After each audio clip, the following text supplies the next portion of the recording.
Have you been spying on your employees or subordinates?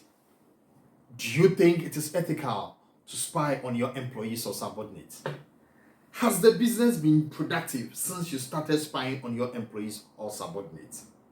Spying on employees is a controversial practice that raises significant ethical and productivity related concerns. Whether or not it is justifiable depends on how and why the monitoring is conducted.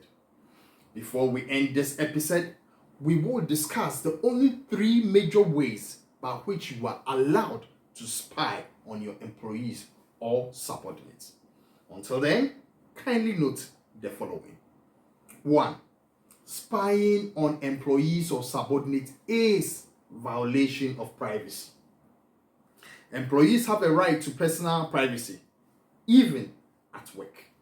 Hence, covert surveillance, such as monitoring personal emails and use of hidden cameras without consent of the employees, crosses a moral boundary. Spying is unethical. Employees are more likely to leave organizations where they feel their privacy is violated or where the culture feels oppressive. Spying is unproductive. 2. Spying on employees or subordinates is breach of trust. A healthy work environment depends on mutual trust. Spying implies suspicion and can damage employee-employer relationships. Spying is unethical.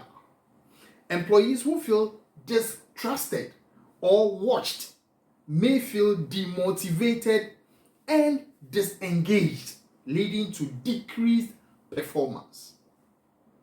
Spying is unproductive. 3. Spying on employees or subordinates is dehumanizing. Treating employees as risks to be managed rather than people with rights and dignity undermines ethical standards. Spying is unethical.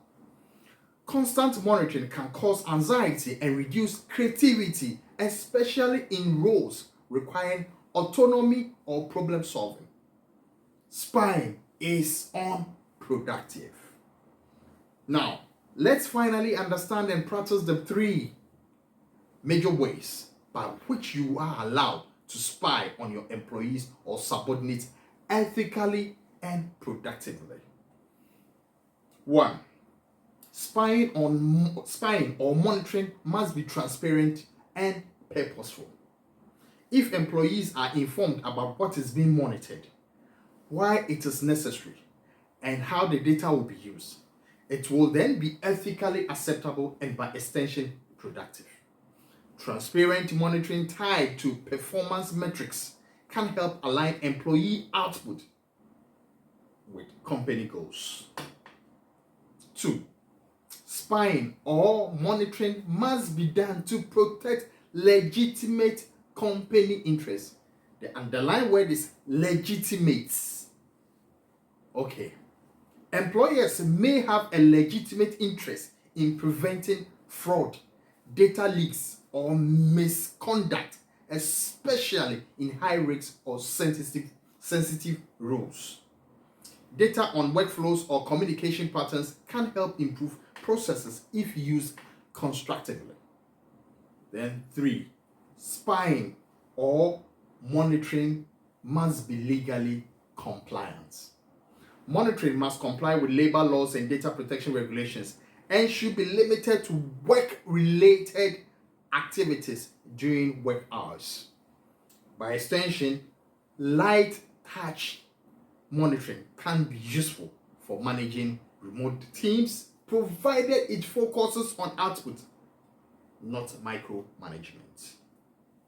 Spying on employees without their knowledge or consent is generally unethical and counterproductive. However, transparent, limited, and purpose-driven monitoring, especially when consented to by employees, can be ethical and useful. The key lies in balancing business needs with respect for individual rights. Well, join me in episode 40 as we discuss who you will prefer to work with: the honest but low productive colleague, or the dishonest but high productive colleague. I still remain yours truly, James Yao Appiah, the Intrapreneur.